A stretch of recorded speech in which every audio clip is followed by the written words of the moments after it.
mengupayakan agar hubungan suami istri tetap langgeng, tetap terjaga dan tidak terputus karena talak atau khulu, yakni gugat cerai, kecuali karena alasan-alasan yang sangat kuat. Adapun alasan yang sangat kuat yang membolehkan seorang istri untuk meminta cerai dari suaminya, hal ini diterangkan oleh sebagian ulama, seperti Imam Ibnu Qudamah menyebutkan dalam kitabnya Al-Mughni. Kesimpulan dalam masalah ini bahwa seorang perempuan jika membenci suaminya karena akhlaknya, atau karena fisik suaminya, atau karena agamanya, atau karena usianya yang sudah lanjut, atau karena dia lemah, atau alasan yang semisalnya, sementara dia khawatir tidak mampu menunaikan hak Allah dalam mentaati sang suami, maka boleh baginya untuk meminta khulu', yakni meminta cerai kepada suaminya dengan memberikan biaya atau ganti untuk melepaskan dirinya. Demikian yang dikatakan oleh Ibnu Qudamah rahimahullah.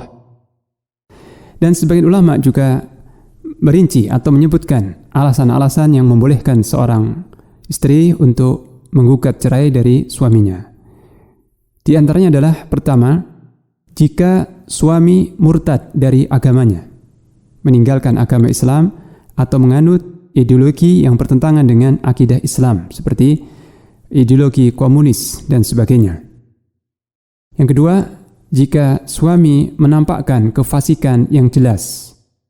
Kefasikan ini dosa-dosa besar, seperti meninggalkan salat, minum khamar, atau bermuamalah dengan riba, dan istri sudah menasihatinya, tetapi suami tetap bersikukuh dengan kefasikannya, maka ini alasan yang membolehkan istri meminta cerai dari suaminya.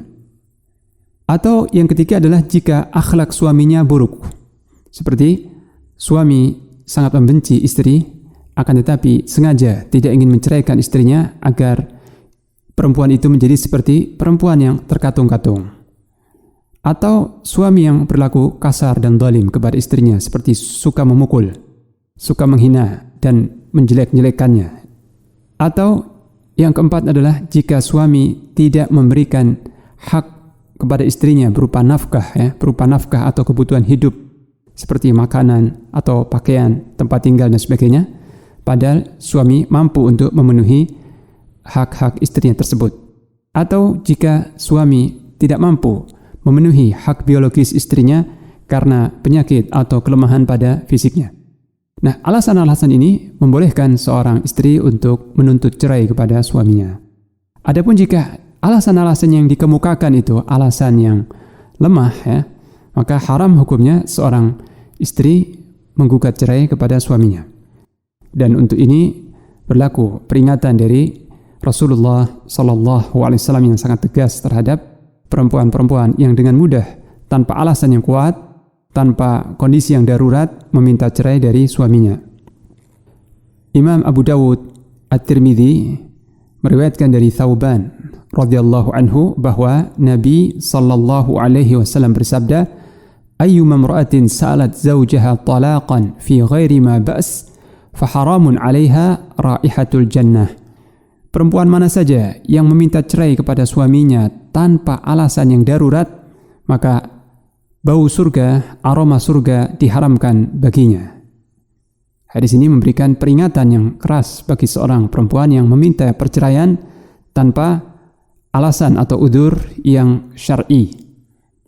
Kemudian tentang alasan yang darurat tadi disebutkan dalam syarah hadis tadi, yaitu dalam kitab Aunul Ma'bud, ay li ghairi syiddatin tulji'uha ila su'alil mufaraqah, yakni seorang istri yang meminta cerai bukan karena kondisi darurat yang memaksanya untuk meminta perceraian.